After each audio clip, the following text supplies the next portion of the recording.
사사기 말씀 8장 22절부터 35절까지의 말씀을 본문으로요, 문제적 사사라는 제목으로 말씀을 나눌 겁니다. 문제적 사사예요. 말과 행동의 불일치입니다.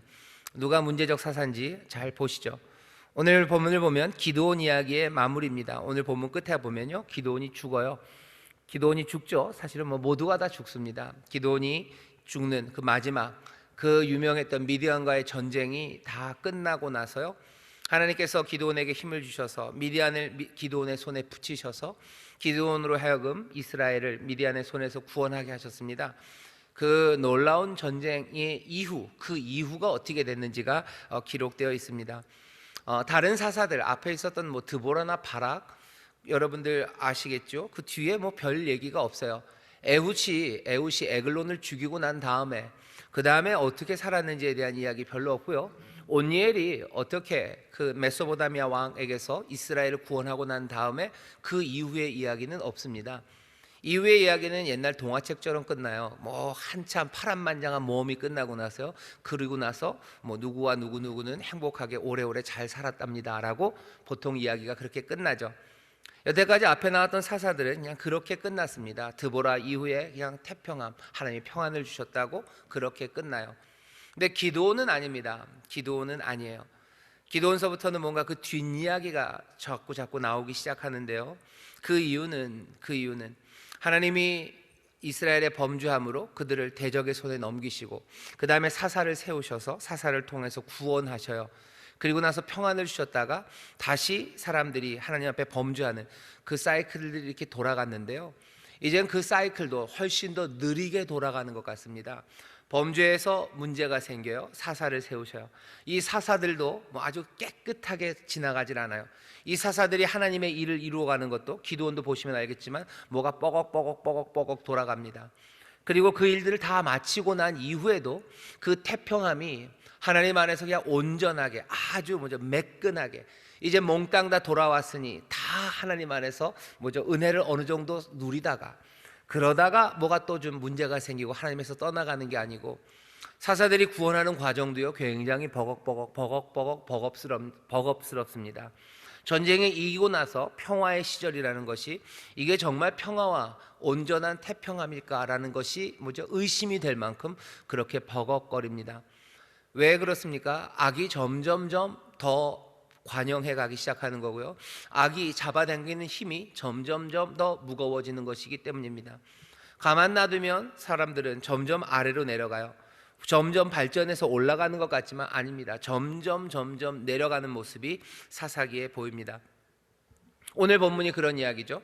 원래대로 했으면, 앞에 있는 거랑 똑같았으면 사사기에서 기드온이 전쟁에서 이기고 그 다음에 몇십 년 동안 태평하게 잘 지냈다라고 얘기가 마무리되어야 되는데, 오늘 여기 본문서부터 9장까지 이 마무리의 이야기도 굉장히 버겁습니다. 여기 보면 이렇게 돼 있어요. 때에 이스라엘 사람들이 기드온에게 이르되, 당신이 우리를 미디안의 손에서 구원하셨으니 당신과 당신의 아들과 당신의 손자가 우리를 다스리소서. 이스라엘 사람들이 기드온에게 나와요. 그리고서 뭐라고 얘기해요? 기드온 당신이 미디안의 손에서 우리를 구원했대요. 그러니 당신과 당신의 아들과 당신의 손자가 우리를 다스리랍니다. 왕이라는 말은 안 나와요. 하지만 기드온이, 그리고 기드온의 아들이, 기드온의 손자가 우리를 계속해서 다스리라는 것은 이건 왕조를 세우라는 겁니다. 기드온이 왕이 되라는 거예요. 왕이 된다는 건요, 그냥 아주 그 카리스마 가득한 지도자가 되라는 것과 또 다른 이야기입니다. 왜냐하면 사사들이 하나님이 주신 능력으로 한 세대를 다스리죠. 하지만 그 사람들이 왕은 아니에요. 왕이라는 건요, 킹덤, 왕조입니다. 계속해서 이어져 가는 거예요. 그러니 기드온이 모든 권세들을 다 가졌어도 그냥 기드온이 지나면 끝입니다. 그러면 기드온은 왕은 아니에요. 그런데 이것이 영원히 계속될 것처럼 아들로, 그 손자로 이어간다면 이건 왕조를 세우는 겁니다. 그러니 22절에 기드온에게 왕이 돼 세우라고는 말하지 않지만, 이스라엘 백성들이 기드온에게 요구하는 건 왕이 되기를 요구하는 거예요. 왕이 되었으면 좋겠어요. 그래서 대대로, 그러니까 대대로라는 의미가 굉장히 중요합니다. 왕은 늘 대대로예요. 대대로 우리를 다스려 달라고. 기드온이 그들의 말을 듣고서요 이렇게 대답합니다. 내가 너희를 다스리지 아니하겠고 나의 아들도 너희를 다스리지 아니할 것이요 여호와께서 너희를 다스리리라. 기드온의 이 말은 무슨 말입니까? 왕조를 세우지 않겠다는 거예요. 내가 내가 너희를 다스리는 거 아니고 내 아들들이 다스리는 거 아니고 이스라엘은 여호와께서 다스리신다. 여호와께서 대대로 다스리시니 이스라엘 너희의 왕은 여호와시다라고 지금 기드온이 말합니다. 멋져요. 그리고 분명하게 참된 말을 기드온이 합니다. 근데 여기 문제적 사사라고 제목을 정했어요. 여기 이 기드온의 멋진 말에도요 뭔가 조금 애매합니다. 뭐가 조금 찜찜한 게 남아요. 뭐냐면 이스라엘 백성들이 와서 처음에 했던 말에 대해서 기드온이 부정을 하지 않아요. 기드온 당신이 뭐예요? 기드온 당신이 우리를 미디안의 손에서 구원했대요. 그러니 우리의 왕이 되래요. 기드온의 대답은 뭐예요? 아니 나는 왕이 되지 않겠다요. 앞에 있는 말에 대해서는 대답하지 않습니다. 당신이 우리를 미디안에서 구원했다는 것, 아니 내가 구원한 것 아니고 하나님이 구원하셨다. 그러니 너희에게 여전히 하나님이 왕이시다 라고 말했으면 깔끔했을 텐데 기드온이 이렇게 깔끔하게 정리가 잘 안 됩니다. 문제적인 사람이요. 깔끔하게 정리하는 대신에 어쩌면 앞에서 부정하지 않았던 당신이 기드온이 이스라엘을 구원했다는 말을 기드온은 고개를 끄덕이는 것 같아요. 고개를 끄덕여요. 그러니 어떻게 합니까? 청구합니다.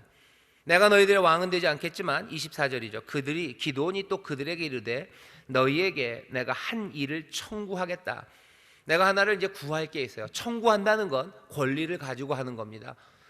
기드온이 이 사람들에게 무슨 권리가 있어요? 권리는 뭐죠? 귀걸이 달래요. 귀걸이를 나에게 달라라고 청구를 합니다. 뭔가 채권이 있는 사람이 채무자에게 청구를 하는 거죠.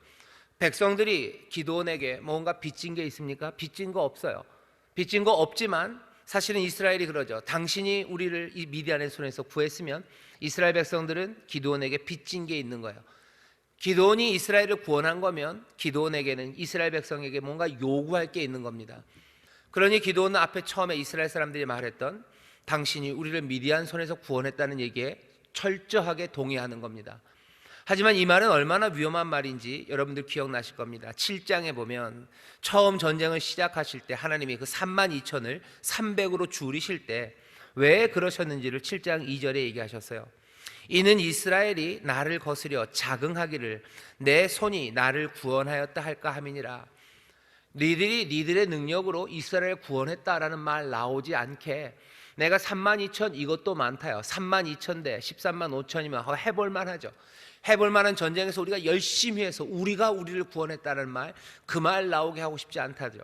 그러니 32,000을 그냥 거의 100분의 1로 줄이십니다. 그래서 300명으로 줄이셔서 그 300을 가지고 14만 5천을 치셨어요.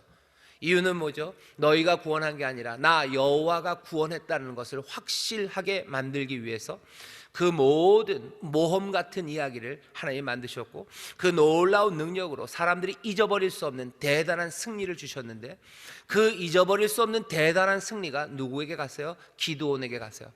기드온 당신이 우리를 구원했대요. 기드온은 또 뭐예요? 그 말을 그대로 받습니다. 어쩌면 마음에 흐뭇했는지도 몰라요. 왕이 되지 않겠다라는 말, 그것은 어쩌면 거기까지 자기가 주장하기에는 힘이 없어서였을지 모릅니다. 여기 있는 이 사람, 하나님이 그렇게도 하지 않으셨겠지만 이 사람 기드온이 만약에 에브라임 지파의 사람이었으면 이 왕에 대한 오퍼를 받았을지도 모릅니다. 하지만 이 사람은 여전히 므낫세 지파의 사람이에요. 아비에셀 집안의 사람이에요. 그냥 오브라에 사는 사람이에요. 어쩌면 자기가 그것들을 죄송합니다. 왕이 되는 것을 제대로 감당할 만한 능력이 없다는 걸 알았을 거예요. 왜? 자기의 출신, 자기의 지파, 그 기반이 너무 약해요. 8장에서 기억나시죠? 에브라임이 와서 뭐라고 따지면 그냥 기드온은 조용히 정치적으로 뒤로 물러나야 했어요. 뒤에 나중에 다른 동네 사람들에게 갔었을 때는 그때는 다르죠. 분회엘에게 했던 일들이 다릅니다. 이 사람이 숫곳에게 했던 일이 달라요. 약한 사람들에게는 자기가 어떻게 할 수 있어요. 하지만 에브라임은 안 됩니다. 기드온이 왕이 되겠다는 걸 덥석 받았다면 아마 에브라임이 가만히 있지 않았을 거예요. 큰 지파들이 가만두지 않았을 겁니다. 어쩌면 그래서 명확하진 않습니다. 기드온은 왕이 되는 건 사양해요. 하지만 내가 이스라엘을 구원했다는 거, 그건 기드온이 흐뭇하게 받아들여요. 당연히 내가 구원한 거예요. 그러니 당연히 청구합니다. 청구하는 것도 묘해요. 귀걸이를 달래요. 하지만 설명이 있습니다. 이 사람들이 갖고 있는 귀걸이는 어떤 귀걸이냐면요, 이렇게 되어 있습니다. 24절이요. 기돈이 또 그들에게 이르되 내가 너에게 한 일을 청구하노니 너희는 각기 탈취한 귀걸이를 내게 줄지니라 하니, 그 대적은 이스마엘 사람이므로 금 귀걸이가 있었습니다. 탈취한 귀걸이는요, 몽땅 다 금 귀걸이입니다. 기돈이 그냥 귀걸이를 달래요. 하지만 달라는 건 뭡니까? 금 귀걸이에요. 사실은 금을 달라는 거예요. 근데 금이라는 말은 안 하고요, 그냥 귀걸이를 달랍니다. 기돈이 좀 묘하죠. 귀걸이 달라 그러면 사실은 금을 달라는 건데, 금을 달라는 건 너무 노골적이었던 것 같아요. 너무 노골적이니까 어떻게 해요? 그냥 귀걸이를 달라고 그랬어요. 각기 탈취한 것은 몽땅 다 금 귀걸이입니다. 사람들이 즐겁게 그 앞에다가 그냥 펴놓고서요, 겉옷을 펴놓고 거기에다 탈취한 귀걸이, 그 귀걸이들을 가운데 던져놔요. 귀걸이만 준 거 아닙니다. 금귀걸이에다가 무슨 자색 옷에다가 여러 가지 폐물에다가 그것들 한가득 기드온에게 줍니다. 그냥 좋아서 자기들이 자발적으로 내어놓은 것도 아니에요. 기드온이 달라고 그랬습니다. 자기가 청구했어요. 그 청구를 이스라엘 사람들은 기쁘게 받아들여서 그 금귀걸이와 온갖 귀한 것들을 거기에 다 줘요. 이 사람 기드온은요, 그걸 다 받습니다. 귀걸이로 되어 있는 그 금만 얼만큼이었냐면은 금이 1,700세겔이랍니다. 1,700세겔이면 얼마인지 잘 모르시죠? 한 19kg가 조금 넘는데요, 한 20kg쯤 됩니다. 금 20kg면은 한 덩어리가 얼마나 될까요? 한 이만큼 될까요? 금 20kg가 왔어요. 금 20kg는 얼마인지 잘 모르시죠? 제가 그래서 여러분들을 위해서 계산을 좀 해봤습니다. 현재 시가로 금 시세가 계속 바뀌죠. 한 13억이 조금 넘습니다. 13억이 조금 넘어요. 돈수로 하면 한 5,300돈이 좀 넘어요. 그러니 지금 금값이 많이 올랐어요. 그래서 아마 한 4년 전에 설교했으면은 13억이 안 됐을 텐데 지금은 13억이 좀 넘는 돈이 되어버렸어요. 그만큼의 금을 줬어요. 그리고 나머지 귀한 것들을 가졌습니다. 기돈이 이걸 가지고 그냥 혼자 잘 먹고 잘 살았어도 그냥 별 문제가 없었을 텐데, 그 다음에 기돈이 한 일은 27절입니다. 기돈이 그 금으로 에봇 하나를 만들어서 자기 성읍 오브라에 두었더니, 에봇을 만들었대요. 에봇이라는 건 제사장이 입는 옷입니다. 그것도 대제사장이 입는 옷입니다. 모세가 하나님에게서 십계명을 받고 내려왔을 때 하나님이 십계명 어떻게 살아라 뿐만 아니라요, 성전을 어떻게 지어야 되는지를 자세히 보여주셨어요. 그래서 그렇게 오래 걸렸던 겁니다. 성전을 어떻게 짓는지, 성전에 있는 각종 기구들은 어떻게 만들지, 그리고 대제사장들은 어떤 옷을 입을지, 특별히 대제사장은 무슨 옷을 입어야 되는지를 자세하게 설명하는데요, 그 중에 어쩌면 아주 중심이 되는 옷이 에봇이라는 대제사장이 입는 옷이에요. 온갖 보석으로 다 장식이 되어 있어요. 거의 대부분은 12개입니다. 왜? 12지파를 상징하는 온갖 보석들로, 가장 귀한 것들로 장식된 에봇을 만들어요. 그 에봇은 대제사장만 입습니다. 그 에봇에는 우림과 둠밈이 있어요. 하나님의 뜻을 묻는, 우리는 잘 뭔지 모르지만 어쩌면 하나님의 뜻을 묻고 그 둘을 던졌을 겁니다. 그리고는 이게 하나님이 오케이 하시는 건지 노 하시는 건지 아니면 대답이 없는 건지, 여러 가지 하나님의 뜻을 알아보는 우림과 둠밈이 거기 있었고요. 대제사장만 입었던 그 값진 옷을 누가 만들었어요? 기드온이 만들었어요. 대제사장이 입었던 옷이 사라져서 어디 잃어버려서 하나 다시 만들어야 되는 거 아닙니다. 그 옷은 있어요. 그런데 여기 다시 옷을 하나 만듭니다. 기드온이 묘한 건, 그리고 또 이 에봇을요, 금으로 만들었어요. 훨씬 더 찬란합니다. 금으로 만들었다는 건 무슨 뜻이에요? 입지 않겠다는 뜻이에요. 정말로 에봇을 똑같이 만들었으면 누가 입어야 돼요? 대제사장이 입어야 돼요. 그러면 이스라엘 전체의 시스템 자체를 몽땅 다 바꾸는 겁니다. 기도는 그렇게는 하지 않아요. 금으로 에봇을 만들어요. 그러니 사람들에게 할 말이 있죠. 이건 입으려고 하는 거 아니에요. 내가 대제사장 만들려고 하는 거 아니야. 여기 그냥 에봇, 금으로 만든 에봇이 있을 뿐이에요. 그것을 어디에다가? 자기 동네 오브라에다 둡니다. 대제사장과 에봇은 지금 어디에 있습니까? 실로에 있습니다. 나중에 사사기 18장에 가면요, 또 이 제사장의 옷, 제사장직과 관련돼서 이스라엘에 심각한 문제가 생기는데요, 거기에 한번 다시 확인해줘요. 실로에 하나님의 성막이 있고요, 대제사장은 거기에 있었을 겁니다. 실로에 있어야 되는 그것이 거기에 있는데도 불구하고 기드온은 금으로, 그러니 원래 에봇보다도 훨씬 더 멋지겠죠. 온 금으로, 그리고 미디안에서 받은 온갖 폐물로, 그 보석으로 에봇을 만들어서 자기의 집 동네 오브라에 둡니다. 여러분들 기억나시나요? 기드온의 별명이 여룻바알이에요. 왜 여룻바알이죠? 바알과 싸우는 사람이에요. 자기의 아버지 집에, 자기의 아버지의 집에 바알의 제단이 있어서요. 그런데 이제 바알의 제단은 기드온이 부쉈습니다. 바알의 제단을 부순 대신에 기드온은 뭘 갖다 놨어요? 여기에 금으로 만든 에봇 하나를 가져다 놨어요. 사람들이 기드온의 집에 모였던 이유는 왜 그래요? 거기 바알의 제단이 있기 때문이죠. 바알의 제단을 가지고 사람들 오는 것에 대해서 뭐 돈도 받기도 하고요. 그 제단을 통해서 여러 가지 정치적인 힘들을 발휘했을 겁니다. 이제 바알의 제단이 없는 오브라에는 뭐가 있어요? 대신에 금으로 만든 에봇이 있습니다. 그러니 사람들이 금으로 만든 에봇이 있는 그 오브라로 옵니다. 온 이스라엘이 그것을 음란하게 위함으로 되어 있어요. 음란하게 위한다는 것은 우상 숭배를 말하는 겁니다. 그 에봇을 나와서요 우상 숭배를 해요. 어떤 방식으로 했는지는 모릅니다. 하지만 무슨 방식이든지 이 사람들은 적어도 실로 성막으로 가는 대신에요 여기에 와서 뭔가를 구하기 시작해요. 이건 하나님의 방식에서 어긋나는 겁니다. 가기 위해서는 성막으로 가야 돼요. 실로로 가야 되는 그 길을 사람들은 오브라로 오기 시작해요. 오브라에 뭐가 있어요? 더 멋진 에봇이 있어요. 오브라에 누가 있어요? 거기에는 기드온이 있어요. 그러니 사람들에게서 오브라는 이상한 곳이 되죠. 사람들의 마음을 둘로 갈라놓습니다. 오브라에 두었더니 온 이스라엘이 그것을 음란하기 위함으로 그것이 기드온과 그 집의 올무가 되니라. 기드온에게도 좋지 않아요. 그리고 온 백성들 그 집에도 올무가 됩니다. 기드온의 집에 좋지 않아요. 그리고 그 집에도 좋지 않습니다. 좋지 않은 일이 이제 뭐 다음 주엔 또 읽을 텐데요. 9장을 보시면 아셔요. 기드온과 그 집이 어떻게 되어가는지 그게 보입니다. 왜 그랬대요? 에봇을 만들고 그리고 온 이스라엘이 그것을 음란하게 섬깁니다. 그 일이 기드온 그리고 기드온의 온 집에 올무가 됩니다. 미디안이 이스라엘 자손 앞에서 복종하여 다시는 그 머리를 들지 못해요. 그죠? 하나님의 그 위대한 능력을 봤는데 미디안이 어떻게 당장 머리를 들겠습니까? 기드온의 사는 날 동안 40년에 그 땅이 태평하였더라라고 되어 있어요. 근데 우리가 여기쯤 읽으면요 이 태평하였더라라는 말이 얼마나 조금은 허무한지 압니다.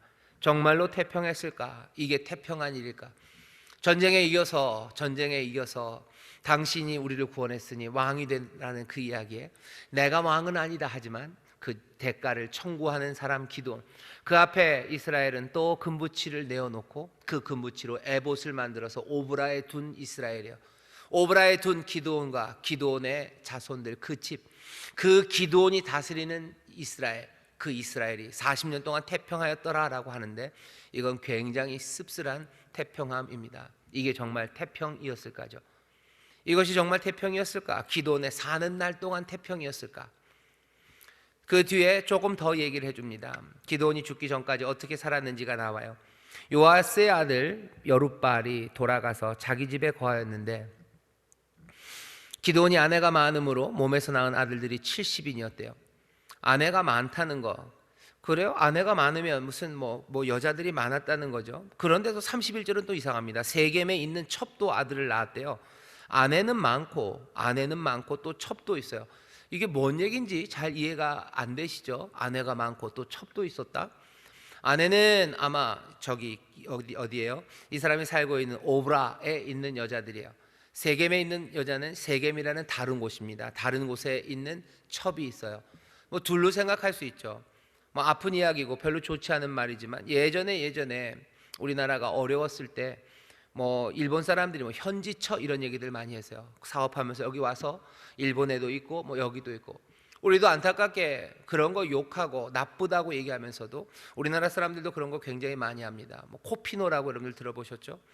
필리핀에 가서 사업하고 거기에 뭐 물가가 싸고 그러니 인건비도 싸고 그러면서 뭔가 한국 사람들이 돈을 많이 벌어서 격세지감입니다. 필리핀이 6.25 때 우리나라를 도와줬던 나라인데 이제는 그게 그냥 순식간에 역전이 됐죠. 그래서 뭐 요즘은 좀 덜하다고들 이야기를 하지만 그래도 필리핀에 가서 한국 사람들이 거기에 있는 뭐 여인들과 뭐 결혼 내지는 같이 살면서 아이들을 낳아놓고요, 그래놓고 뭐 데려오고 책임 안 지고 버리고 가는 애들이 필리핀에 꽤 많습니다. 코피노라고 불려지는 사람들이에요. 아마 여기 있는 세겜, 이 여룻바알, 이 기드온이 한 일도 이거 비슷한 거 아닐까 싶어요. 오브라에는 오브라대로 거기엔 아내들이 많아요. 그런데 세겜에 또 첩이 있어요. 그러면서 낳은 아들이 몇 명입니까? 70명이래요. 아들이 70명, 아이고 다복하시네요 라고 말할 일은 아닙니다. 아내가 많다는 건 예나 지금이나 하나님께서 구약성경에 보면은 뭐 아브라함도 무슨 또 여자들이 많지 않았습니까? 그 모든 것들이 뭐 야곱도 많지 않았습니까? 아니요, 그게 잘했다고 칭찬하신 적 한 번도 없어요. 여기 기드온에게 70명의 아들이 있었다는 거, 하나님이 복을 주셔서 자녀가 많네라고 말할 게 아닙니다. 왜 이렇게 아들들을 많이 낳았어요? 이 사람이 굉장히 성적으로 활발해서 그것만도 아닙니다. 아들을 많이 낳는 이유는요, 자기의 세력을 키워놓는 일이에요. 뭐 조선 여러분들 사극 보시면 맨날 뭐 왕들한테 아이를 많이 낳으라고 그래요. 아이를 많이 낳으래요. 후궁을 들이셔야 된대요. 왜 후궁을 들여요? 그게 무슨 성적인 만족을 위해서 후궁을 들이는 거 아니에요. 왕가가 풍성하셔야 된다고. 우리 중전마마께서 무슨 세자를 생산하지 못하셨사오니, 아니면 이제 둘밖에 없으니 이러시면 안 된다고 후궁을 많이 들이셔서 이 왕가가 많아야 종묘 사직을 지킬 수 있고 그런 이야기들 합니다. 왜 그래요? 왕족은 많아야 돼요. 그래서 친족으로 연결되는 것들이 많아야죠. 기도는 지금 70명이나 되는 아들들을 갖고 있어요. 그게 힘입니다. 그게 힘이에요. 그러려면 돈도 많아야 돼요. 그래야지 아이들을 그렇게 하죠. 힘도 어느 정도 많고 그리고 재력도 많은 사람이 자기의 힘을 더 왕처럼 강화시키기 위해서 가르쳐야 되는 것이 아이들이에요. 그러니 아내가 많은 겁니다. 아내도 많고 자식도 많아요. 뭘 얘기해요? 기도는 그냥 하나님이 주신 은혜 안에서 하나님 앞에 감사하며 그냥 그것들을 누리고 산 사람은 아닌 것 같은 거예요. 여기에 뭔가 70명이나 되는 아이를 지금 낳습니다. 이 사람이 지금 뭐 하는 거예요? 그러니까 성적으로 무슨 그런 사람 아니에요. 지금 아이가 70명이라는 건요, 다른 목적이 있는 겁니다. 아이 70을 낳고 아내도 많아요. 세겜에 있는 첩도 아들을 낳았어요. 그리고 게다가 그 아이의 이름을 아비멜렉이라고 합니다. 이름을 일부러 얘기해줘요. 왜? 9장에 가면 아비멜렉 이야기가 나와서이기도 하고요. 아비멜렉이라는 이름 자체가 갖고 있는 충격적인 사실 하나가 있어요. 아비멜렉이라고 이름 지을 수 있습니다. 그렇게 특별한 이름은 아닙니다. 하지만 아비멜렉이라는 뜻이 이름이 여기에 들어올 때는 의미가 특별해져요. 아비 그러면 나의 아버지라는 뜻이에요. 한국말이랑 좀 비슷하죠. 멜렉 그러면요, 이건 왕입니다. 아비멜렉 그러면 나의 아버지는 왕이다요. 아들 하나를 낳아놓고요, 그 아들 이름을 아비멜렉이라고 지었어요. 내 아버지는 왕이시다라고.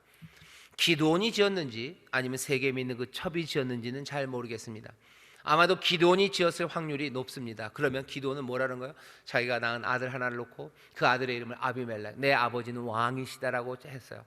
왕이 되지 않겠다고 그러더니 이젠 또 뭔가 돌려서요. 기드온이 여기 22장부터 보면 맨 좀 이런 식입니다. 네가 구원했으니 네가 왕이 되라. 아니 왕이 될 수는 없다 하고 네가 구원했다는 말은 그대로 받아요.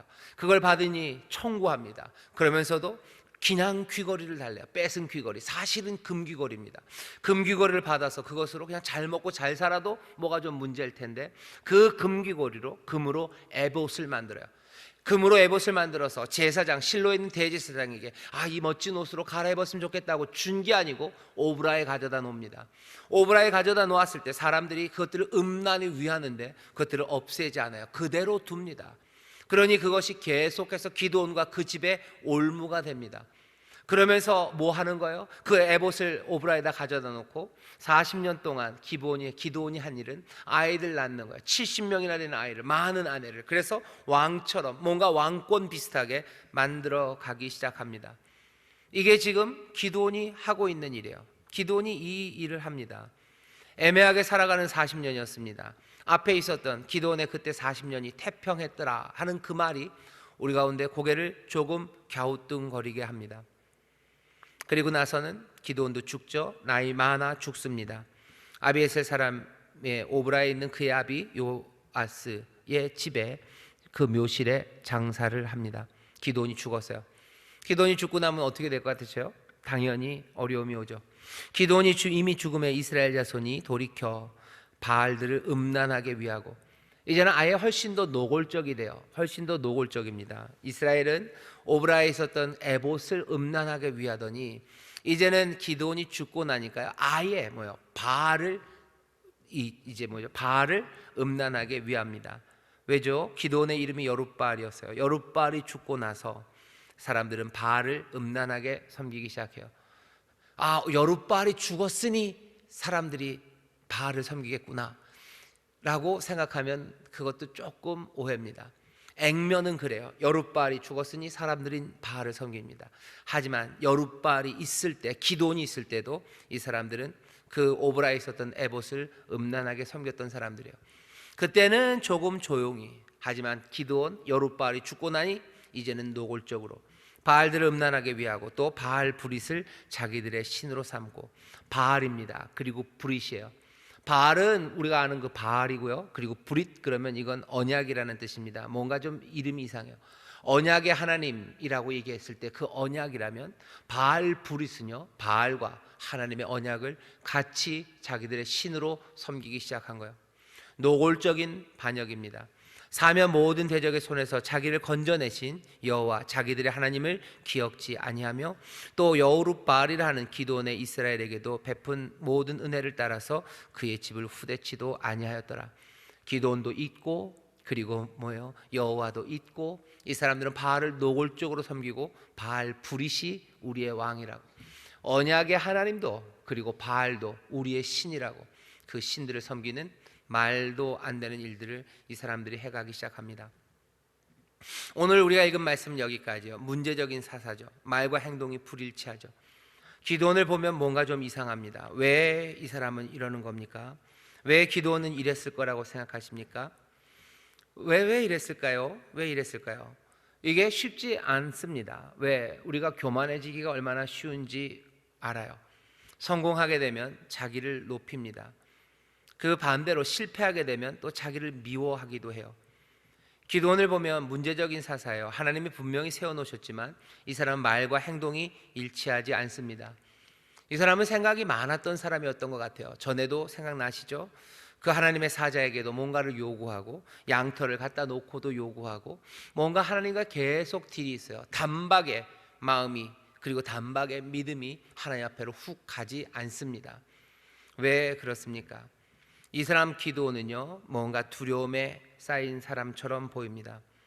왜 이 사람이 두려움이 많았던 사람처럼 보이냐면요, 에봇을 만들어서 자기의 동네에 가져다 놔요. 그리고서는 그걸 확 뒤집어서 이제 거기로 가지 말라는 말도 못해요. 그냥 에봇을 거기다 놓을 뿐이에요. 내가 왕이 되라는 것도 확 받아들이지 못해요. 그래도 왕이 되고 싶은 사람이에요. 그러니 이렇게 생각해요. 욕심도 많고요. 하지만 그 욕심대로 살기에는 연약한, 두려움이 많은 사람이에요.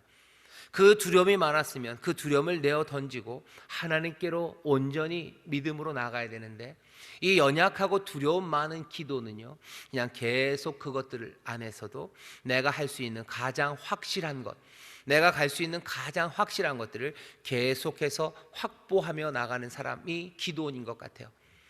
에봇을 만드는 걸 보시면 압니다. 에봇을 만드는 이유는 아마 힘을 갖고 싶었을 거예요. 계속해서 지위를 확보하고 싶었을 거예요. 전쟁이 끝나고 나면 기드온은 아마 잊혀질 겁니다. 왜? 에브라임이라는 강성한 나라가 있어요. 토사구팽 아시죠? 미디안이 있어야 전쟁에서 이긴 기드온이 의미가 있죠. 근데 전쟁이 다 끝나고 났어요. 이제 미디안은 머리도 못 들어요. 그럼 기드온이 할 수 있는 일이 뭡니까? 별일 없어요. 사실 그럼 별일 없이 그냥 살면 됩니다. 즐겁게 살면 돼요. 어쩌면 드보라처럼 하나님이 주시는 지혜로 판단을 하든지, 아니면 사람들의 감사하는 그 마음 가운데 함께 감사하면서 수고했다고 그 300명이랑 같이 나왔던 스불론, 아셀, 그 납달리, 그 지파랑 즐겁게 하나님의 말씀대로 살아가면 돼요. 그런데 그것이 자신이 없는 거예요. 남들이 나에게 오지 않는 거, 그거 감당하지 못하는 거, 나를 향했던 모든 칭송이 사라져버리는 거. 아무도 오브라로 오지 않으면 나는 뭐가 될까 하는 거죠. 사람들에게서 인정받고 싶어요. 그리고 사람들을 내 마음대로 뭔가 하고 싶은데 내가 가진 능력이란 건 없습니다. 그러니 뭐 하는 거예요? 에봇을 만드는 거죠. 에봇을 만들어서 백성들의 마음, 그것들을 계속해서 얻고 싶은 거예요. 거기에 와서 그것들을 위하면 그것들을 누가 주관해요? 오브라의 주인인 기드온이 주관합니다. 에봇이 오브라에 없으면 사람들은 오브라에 올 이유가 없어요. 기드온이 왕이 됐다면 왕에게 왔겠죠. 하지만 그게 아닌데 기드온에게 누가 옵니까? 기드온에게 올 이유가 없죠. 그러니 기드온은 에봇을 만듭니다. 그리고서는 그것으로 자기의 힘을 삼고 자기의 지위를 계속해서 확보하려고 합니다. 왜 그런 거죠? 자기의 연약함을 두려워하는 거예요. 그 연약함이라는 건 백성들에게서 내가 얻을 수 있는 인정, 그리고 백성들을 다스릴 수 있는 힘, 그것이 계속해서 확보되지 않으면 내가 사람들에서 버림받고 그리고 그 사람들을 어찌할 수 없다는, 백성들, 사람들에게서 인정받고 싶은 마음은 왜 생겨요? 두려움 때문에 생깁니다. 두려움이 사람들로 하여금 인정받고 싶어 하는 거예요. 사람들에게 인정 안 받아도 아무렇지도 않은 사람들, 그 사람들은 누구예요? 두려움이 없는 사람입니다. 하지만 기도는 두려움이 많은 사람이에요. 두려움이 많으니 확실한 것들을 원해요. 우린과 둠밈, 그건 내가 들고 있어야 돼요. 늘 어려운 일 있을 때마다 하나님 앞에 나오는 거, 그건 너무 조마조마한 일이에요. 하나님 앞에 나와서 구하고, 그리고 하나님 앞에 나와서 내 연약한 가운데서 그 길을 묻고 그 은혜를 구하는 거, 그건 조마조마해요. 내가 붙들고 있는 뭔가가 있어야 돼요. 어려운 일 있을 때마다 실로로 가는 거, 실로 앞에 나가서 하나님의 뜻을 묻는 거, 그건 너무 어려워요. 오브라, 내 집에 에봇이 있었으면 좋겠어요. 그래서 여기서 그냥 모든 것이 확실하게, 단단하게, 그러니 그것들을 마련하기 위해서 기드온은 하나님의 길에서 점점 멀어져 갑니다. 슬픈 사람이에요. 문제적인 사사예요. 신앙의 고백은 무엇을 고백해야 되는지 압니다. 성막은 실로에 있어야 되고 대제사장이 그 에봇을 입어야 되고 에봇은 거기 있다는 거 알아요. 예, 그렇게 말합니다. 여호와께서 하나님이라고 분명히 말합니다. 하지만 내 두려움 때문에 내 인생의 단단함을 얻기 위해서 처음에 양털을 깔아놨을 때도 그랬어요. 그것이 하나도 변함이 없습니다. 연약했던 사람이 능력이 많아져서 정말로 큰 용사처럼 싸움은 하지만, 그리고 모든 외교적이고 정치적인 능력들과 그 수완들은 점점점 발전해 가지만 그 밑바탕에 있는 그 두려움은 여전히 기드온에게서 사라지지 않습니다. 어렸을 때부터 지금까지 성인이 될 때까지, 아니면 우리의 신앙이 처음서부터 연조가 점점 깊어져서요, 한 30년, 40년 동안 신앙의 고백도 더 아름다워지고 또 하나님의 일을 감당할 수 있는 모든 사역의 능력도 더 많아지지만 여전히 변함없는 그 두려움이 있으면, 하나님 말고 사람을 두려워하는 일이 있으면 우리는 하나님의 길에서 이상하게 멀어져 가요. 말과 행동이 달라져요. 내가 알고 있는 것과 그리고 내 마음이 가는 길과 점점 달라져 갑니다. 기드온이 지금 그 모습을 우리에게 보여줍니다. 그러니 왕이 아니라고 하면서도 왕의 일들을 계속해서 하는 거예요. 왜? 그 왕이 되어야 내가 계속해서 존경받고 그리고 또 인정받고 살기 때문이죠. 그 존경과 인정이 없으면 나는 세상에서 아무것도 아닌 것 같은 두려움이에요. 그러니 점점점 더 말과 행동의 차이가 나기 시작합니다. 기드온 같은 사람들이 있습니다. 특별히 앞에서 다스리는 사람들은 더 그래요. 하나님이 왕이시죠. 주님이 왕이시죠. 주님이 다스리시죠. 주님이 머리시죠. 그러니 주께만 순종하며 주가 다스리심을 인정하며 나아가면 돼요. 그런데 지도자인 사람들, 특별히 담임 목사 같은 사람들, 그 사람들은 주께, 하나님 주께로부터 인도하심을 받으세요라고 말은 하지만 그냥 자기에게 담임 목사, 내가 인도하는 인도함을 받기를 원해요. 주께서 여러분들을 구원하십니다 라고 얘기하지만 내가 이 사람들을 구원하기를 원해요. 주께 영광을 돌리기를, 주님을 찬송하기를. 하지만 그게 아니라 나에게 찬송과 나에게 감사가 오기를 바라요. 왜? 나도 인정받고 싶은 거죠. 나도 누군가에게 필요한 존재가 되고 싶은 거예요. 그러니 스스로 에봇을 만들어 입습니다. 그러면 백성들은 음란하게 그것을 위하게 됩니다. 그러니 이건 꼭 담임 목사 얘기만은 아닙니다. 갑자기 조용해지네요. 네, 갑자기 조용해지네요. 그냥 눈이 마주쳐서 우리 우영옥 지휘자에게도 해당되는 말입니다. 그죠? 하나님 앞에 감사해야 될 걸, 아니 나한테 좀 감사했으면 좋겠어요. 아니면 교역자들 마찬가지, 구역장들 마찬가지예요. 심지어 누구도 부모님도 마찬가지예요. 부모들도 자식들에게 인정받고 싶으시죠. 내 자녀들이 온전히 하나님 앞에만 아니 그래도 나한테도 좀 감사했으면 좋겠는데, 힘든 일이 있으면 하나님 앞에 나와서 하나님 앞에 구해라, 아니 내가 좀 도와줬으면 좋겠는데, 물론 희생하고 애씁니다. 하지만 희생하고 애쓴 것이 나에게 오기를 바래요. 그러면 어떻게 됩니까? 음란하게 위하게 되는 거예요. 반대도 있습니다. 부모가 자녀들에게 그래요. 자녀들도 부모에게 인정받고 싶은 거예요. 하나님에게서 인정받고, 그게 아니라 내가 내 부모에게 인정받고 싶기 시작할 때, 내가 그 인정받아야 산다고 생각할 때, 하나님의 은혜로 충분한 거 아니라 사람들의 인정받고, 내 부모의 인정받고, 그리고 아니면 내 직장 상사의 인정받고, 아니면 세상의 인정받고, 아니면 누군지도 모르는 뭐 인스타에 들어와서, 내 SNS에 들어와서 좋아요를 누르는 그 사람들에게 인정받고, 누군지도 모르는 댓글 다는 사람들에게 내가 인정받고 싶어 할 때, 그때 뭐 하는 거예요? 인생은 음란하게 위하는 우상을 섬기게 돼요. 어느샌가 그 백성들이 우상이 돼요. 내가 우상이 돼요. 내 자녀가 우상이 돼요. 그리고 누군지도 모르는 그 사람들이 우상이 돼요. 그리고 거기에 음란하게 따라가기 시작합니다. 그러면 에봇을 만들어야 돼요. 그러면 뭔가를 어디에다, 오브라에다 둬야 돼요. 늘 확실한 방식으로 나가야 돼요. 내 힘을 보유하고 내 지위를 확보하기 위해서 여러 가지 일들을 합니다. 좋아요를 유지하기 위해서 해야 되는 일들이 있는 거예요. 내가 사람들에서 인정받기 위해서 해야 되는 일들이 있는 거예요. 그러면 그때부터 묶이기 시작하죠. 그것은 확실한 거예요. 여기가 확실해요. 왜? 실로에 나간다는 건 그건 조마조마한 일입니다. 조마조마해요. 좋아요는 확실하게 보여요. 그죠? 사람들이 나에게 오는 건 보여요. 나에게 감사하는 눈빛은 보여요. 하지만 하나님의 눈빛은 잘 안 보여요. 사람들에게 나에게 하는 말들은 그냥 분명히 들립니다. 하지만 하나님이 나에게 하시는 말씀과 하나님이 나에게 주시는 칭찬, 그것들은 제대로 잘 들리지 않는 것 같아요. 사람들이 내 삶에 요구하는 거, 그건 분명히 들려요. 하지만 하나님이 내 삶에 요구하는 거, 그건 잘 들리지 않습니다. 그러니 사람들은 기도는 실로로 가는 것보다는 오브라에 뭘 둬야 돼요? 에봇을 둬야 돼요. 사람들도 실로에 가는 것보다 오브라로 가는 게 더 좋아요. 왜? 실로에 가면 애매합니다. 실로에 가면 조마조마해요. 우리 식으로 하면 거기에서는 믿음이 필요해요. 거긴 간절함으로 주님만 바라봐야 돼요. 하지만 오브라에 오면 달라요. 오브라에 오면 모든 게 확실합니다. 거기에는 늘 번쩍이는 에봇이 있어요. 거기에는 기드온이 있어요. 자기들과 같은 생각으로 모여있는 사람들이 있어요. 그러니 거기 오브라는 아주 탄탄한 세상이죠. 하지만 실로는 어디인지도 모를 것 같은 그런 곳입니다. 하나님 앞에 우리가 나와요. 어딘지 모르는 곳에 나오는 것처럼 나와요.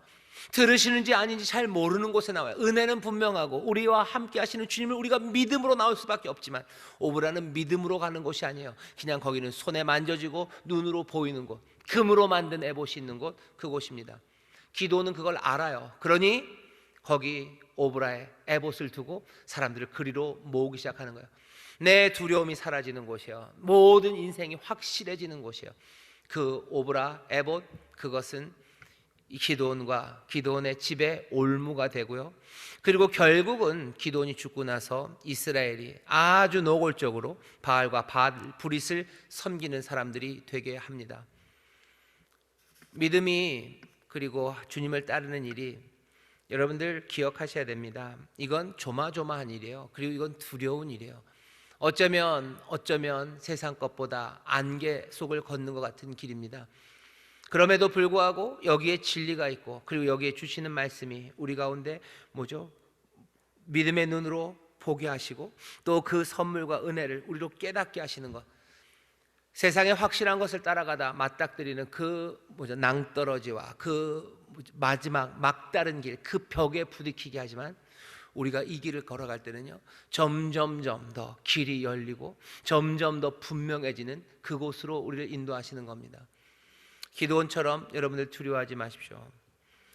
하나님만 두려워하고 경외하는 사람, 그 사람들은 세상을 두려워하지 않아요.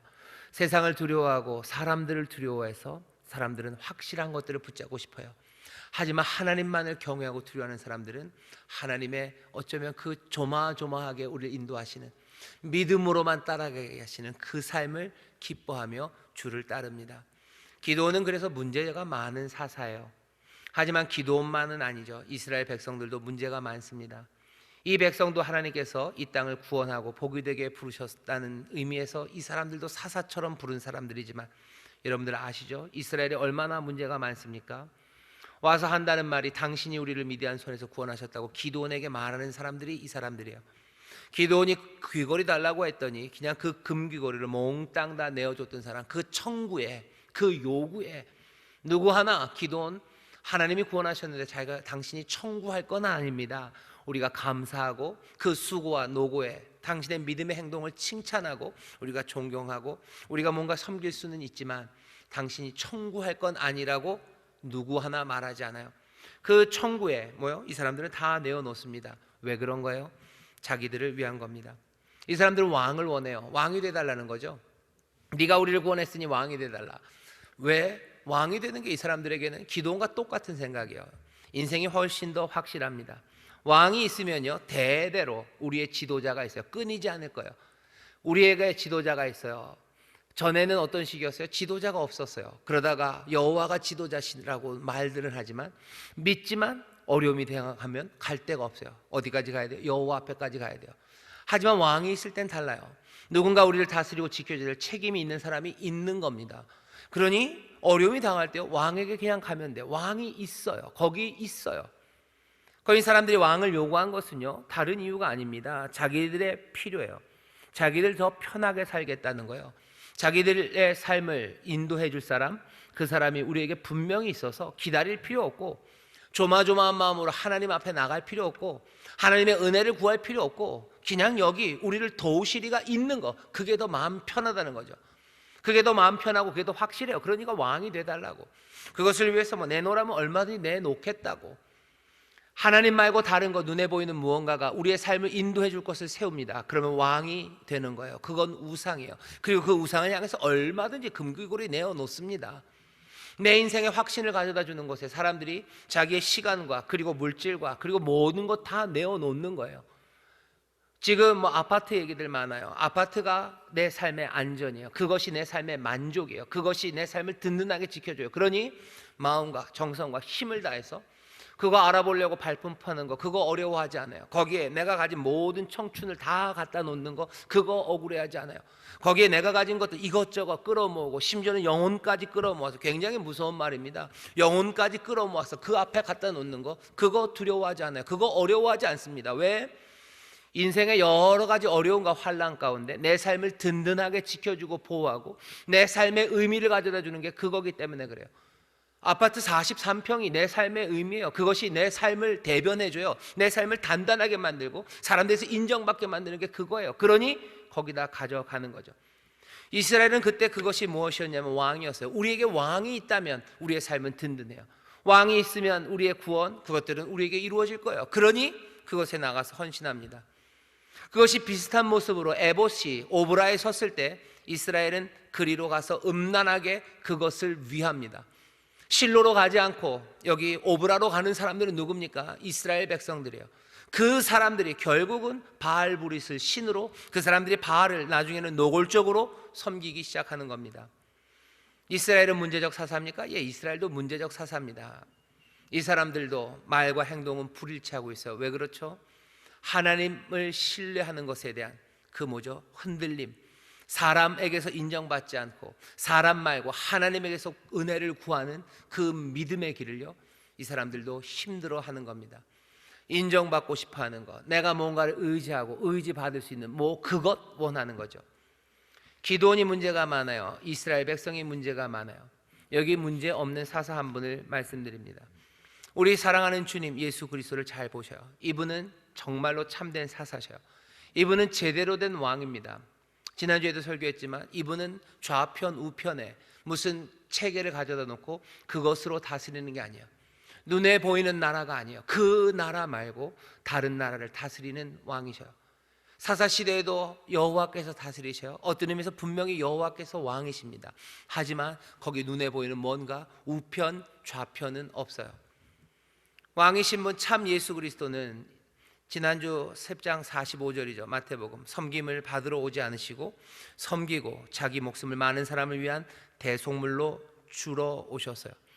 자기를 높이지 않으셔요. 성공 때문에 자기를 높이지 않으셔요. 그리고 또 여러 가지 어려운 가운데 무너져서 자기 자신을 미워하지도 않으셔요. 정말로 어떻게 살아가는 것이 참된 것인지 우리에게 보이셔요. 그리고는 어떻게 하셔요? 그리로 우리를 부르셔요. 그렇게 살라고 하시고 우리를 그냥 내버려 두지 않으시고요, 그렇게 살 수 있는 생명과 능력을 우리에게 주십니다. 길을 보이셔요. 그리고 그 길로 우리를 부르셔요. 그 길로 우리를 부르시고 함께 하시며 그 길을 살아가시는 모든 생명과 능력을 주십니다. 성공하게 하시면서도 우리로 스스로를 높이지 않는 것이 무엇인지 보이게 하셔요. 그렇게 너희도 하라고 우리를 부르셔요. 그리고 그것을 할 수 있는 능력을 주셔요. 왜 못했냐고 야단만 치지 않으셔요. 왜 이건 벌써 다 해봤어요. 왜 너희들 성공하면 그렇게 자기를 높이냐? 왜 그것들을 붙잡으려고 확실한 걸 만들려고 그 성공 가운데 그 성공과 승리를 주신 하나님 앞에 나오지 못하고 그것으로 뭔가 단단한, 왜 금으로 만든 에봇을 만들어 놓냐 이 못된 놈들아 하고 야단만 치지 않으셔요. 그건 이전의 일이었을 겁니다. 우리가 진토임을 아셔요. 우리의 부족함을 아셔서 그 모든 잘못과 교만은 몽땅 다 감당하시고 이제는 어떻게 하셔요? 우리로 그 성공 가운데도 자기를 높이고 세상에 단단한 것을 만들지 않는 그 능력과 생명을 우리 가운데 주셔요. 하나님의 영을 선물로 우리에게 주셔요. 성령을 우리에게 선물로 주셔서 예전에 그 굳은 마음들은 제하시고 예수 그리스도의 부드러운 마음 주셔서 늘 성공하는 가운데도 겸손하게, 실패하는 가운데도 나 미워하지 않고, 사방으로 우겨쌈을 당하여도 그것 때문에 절망하지 않도록 우리에게 본을 보이시고 그리로 부르실 뿐만 아니라 그 능력을 주시는, 그 자유케 하시는 주님이 우리가 알고 있는 예수 그리스도 사랑하는 주님이십니다. 존경받으려는 모든 욕구와 욕망에서 우리를 자유케 하셔요. 그러면 안 된다고만 하시는 거 아니에요. 그렇게 되는 본을 보이시고 그렇게 살라고 부르시고 모든 존경받는 욕구에서 우리를 자유케 하시는 주님, 존경받지 않아서 슬퍼하고 미워하는 것에서 우리를 자유케 하시는 우리 주님, 그 주님이 우리에게 오신 놀라우신 은혜의 주님이십니다. 그러니 기브온의 에봇에 나가야 되는 건 아니에요. 누구에게 나와야 됩니까? 이분 앞에 나와야 돼요. 예수님 앞에 나와야 합니다. 주님 앞에 나오셔요. 뭐죠? 여전히 조마조마한 길입니다. 왜? 우리의 본성과 다른 것을 요구하죠. 하지만 그것을 채우시겠다고 선물로 주신대요. 선물은 애매합니다. 왜? 이거 선물은 기다려야 되는 거예요. 청구하는 거 아닙니다. 선물을 청구하는 사람이 있나요? 가끔가다 선물을 청구하는 사람이 있어요. 이번이 결혼 25주년이니까 알지, 이건 청구예요. 네, 이건 청구예요. 생일이 됐으니까 알지, 이건 청구예요. 그럼 그때가 되면 옵니다. 하지만 그럴 권리는 없어요. 우리는 뭐예요? 선물을 기다려요. 선물은 주시는 분이 주시는 거예요. 우리가 기대하는 건 은혜가 많으셔요. 긍휼하셔요. 그러니 분명히 선물을 주실 거예요. 하지만 언제, 그게 언제인지 모릅니다. 그러니까 조마조마하죠. 그러니 기다리는 거죠. 기다림이죠. 그러니 믿음이죠. 그러니 소망이죠. 이 모든 것들은 어디 안에서? 사랑 안에서요. 사랑하시니 주실 것을 믿어요. 사랑하시니 주실 것을 소망합니다. 그러니 이건 뭐예요? 조금은 늘 조마조마한 거예요. 이 조마조마함이 우리를 안달나게 해서요 그냥 불타오르게 하실 것이 아니고요, 우리를 기다리는 가운데 기쁨이 되게 하시고 기다리는 가운데 설레임이 되게 하시는 것, 그것이 성령님이 우리에게 주시는 은혜입니다. 기다림의 시간이 정말로 목이 마르고 그냥 다 내장이 쫄아붙는 시간들이 아니고 그 기다림의 시간이 설레임이 되게 하시는 것, 그렇게 은혜를 주시고 더 크고 아름다운 기대를 하게 하고 기다리는 가운데도 행복하게 만드는 것, 그게 뭡니까? 그게 사랑이요. 그런 사랑이 우리에게 임하실까? 그런 사랑은 이미 우리에게 오셨고요, 우리로 그 사랑 안에서 살아가게 하시는 줄 믿습니다. 기다림의 시간이 복이 되시기를, 그 조마조마한 시간이 하나님의 은혜 안에서 즐거운 시간이 되시기를, 그게 찬송이 되고 서로를 격려하는 시간이 되시기를. 그러면 기드온처럼 이렇게 문제적인 일들, 조마조마하고 기다리기 어려우니 에봇을 만들고 그것 붙잡고 내가 하나님의 은혜 인정받지 못하니 사람에게서 인정받기 위해서 내가 다른 길을 가고 그렇게 믿음과 멀어져가는, 내가 아는 고백과 다른 행동으로 살지 않고 정말로 우리에게 주신 진리, 우리에게 주신 말씀, 우리가 하는 말대로 그렇게 생각하고 우리가 아는 것대로 우리의 마음이 달라지게 하시는 것은요, 여기 은혜의 주님이 우리와 함께 하셔서요 우리 안에 정말로 새 사랑을 부으시고 그 믿음의 본을 보시고 부르심을 듣게 하시고 그것들을 자유케 하시는 능력으로 우리를 채우십니다. 우리는 그러니 복된 사람들인 줄 믿습니다. 우리의 말과 행동이 점점 더 하나가 되어가고 우리가 아는 것과 믿음이, 우리의 마음이 하나가 되어서요 그 믿음의 길, 조마조마하나 사람들 말고 하나님만을 인정하고 하나님 우리 아버지의 사랑 안에 거하는 것, 그것으로 만족하고 세상 두려워하지 말고 하나님을 경외함으로 나아가는 여러분들 되시기를. 그때 우리에게 주신 말씀, 우리의 고백이 우리의 삶에서 그대로 적용됩니다. 주가 우리를 다스리신다 하는 말이, 우리의 소망은 주님이시다 하는 그 말이, 내가 주를 사랑하며 주를 따르겠다는 그 고백이 말과 행동이 같은 것으로 가게 되는 것, 여러분들 다시 한번 두려움을 제하시고 늘 그 은혜 안에서 믿음과 소망으로 주를 따라가시기를 주의 이름으로 축원합니다. 기도합니다. 하나님 감사합니다. 우리의 말이, 고백이 우리 행동으로 나오지 않을 때가 얼마나 많습니까? 우리는 그렇게 연약함을 우리가 압니다. 주께서 우리를 불쌍히 여기셔서 우리에게 마땅히 행할 바를 보이시고 또 그 길로 우리를 부르시며 또 그렇게 할 수 있는 모든 능력을 우리에게 주시사 우리로 자유케 하시오니 주여, 우리가 정말로 우리의 믿음 바대로 행하게 하시고 우리가 아는 바대로 우리의 마음이 움직여지기를 원하오니 성령님 우리에게 은혜를 더하여 주옵시고 우리 안에 이 진리가 살아나게 하시며 이 일을 서로 격려하는 우리 모두가 되게 하여 주옵소서. 하나님만 두려워하며 경외하게 하시고 사람 두려워하지 말게 하시고 사람들에게서 인정받는 것으로 즐거워하지 말게 하시고 주 앞에 있는 것으로 즐거워하는 이들 되게 하시며 그 앞에 우리 모두가 다 함께 앉아 주를 찬송하며 정말로 함께 기뻐하는 우리 모든 성도들 되게 하여 주옵소서. 감사드리며 예수님 이름으로 기도하옵나이다. 아멘.